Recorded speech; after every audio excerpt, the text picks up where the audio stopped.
Hi everybody, welcome back to my channel.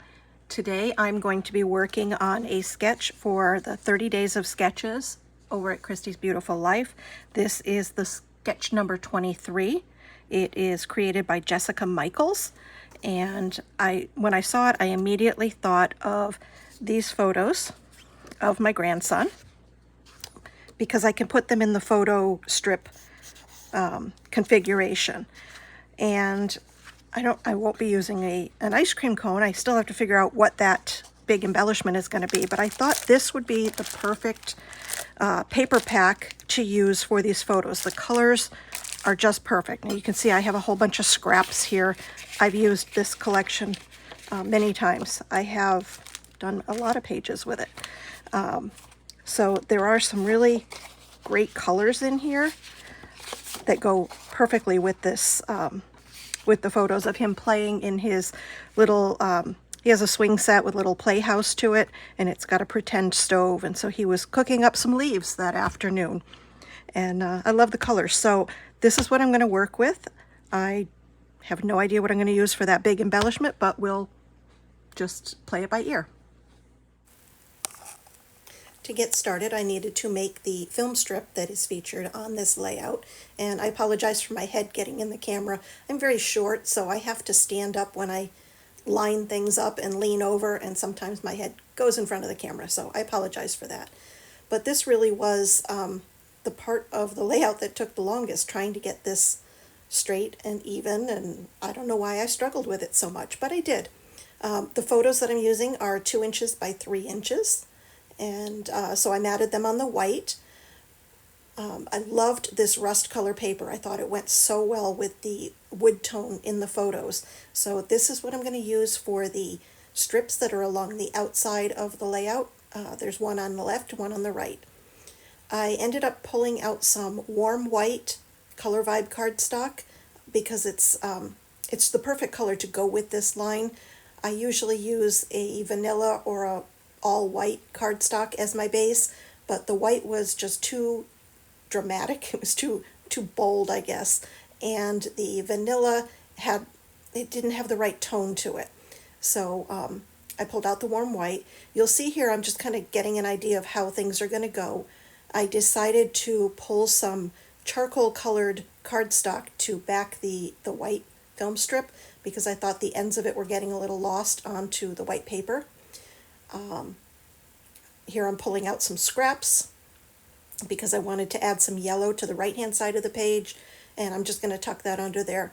I pretty much did this whole page by building the cluster, the photo, all of the papers in the background, and then gluing them to the background at the end.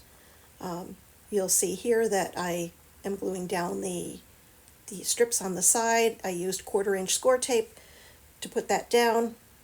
It didn't go down perfectly, but it's okay. It's not that noticeable. I was going to try to pull it up, and then I thought better of it. So I'll put the other one on. I did have to cut it at some point, the film at some point, because I stuck my head into the screen, so sorry about that jump. Now I'm going to put the photos onto that charcoal color cardstock. The cardstock that I'm using had a white core, and I didn't like the way it looked, so I did have to pull out some gathered twig distress ink and just ink the edges of it because I didn't want to see the white core of that paper showing through. So that'll just take me a minute to get that done, and then I will place it down and start building the background around it.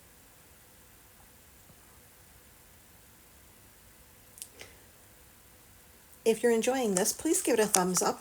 I would really appreciate that. And let me know what are your favorite lines to work with. This particular collection from Simple Stories is one of my absolute favorites. I like a lot of the Simple Stories lines, but for some reason these colors speak to me. So I really enjoyed working with it. And as I said, I've done several layouts with it. This was one of their chipboard frames that was in the collection, and I just took one of the cut aparts and mounted it inside the frame to make my title. Here I'm just using some scraps again to build that sort of cluster or layered base. And I do fool around with that for quite a while, and in the end, once I glue everything down, I do end up moving that darker green just a little bit. I'm not really sure why, but I think it had something to do with the spacing on it. But I'm going to get those glued together, and then I did want to use the tags that come in the collection. I wanted to use a couple of those on the left-hand side. So I think those are going to be coming up next. Yep, there they are.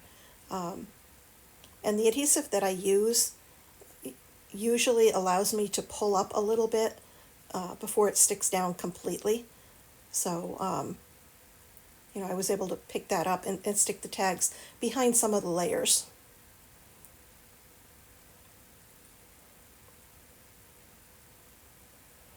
So once I get those where I want them, I will be going in and looking at some of my embellishments to see how I can add to this page. I found several of the word strips and some chipboard from the collection. I don't generally use chipboard on my pages, but I did have this complete collection, so I figured I should use it up.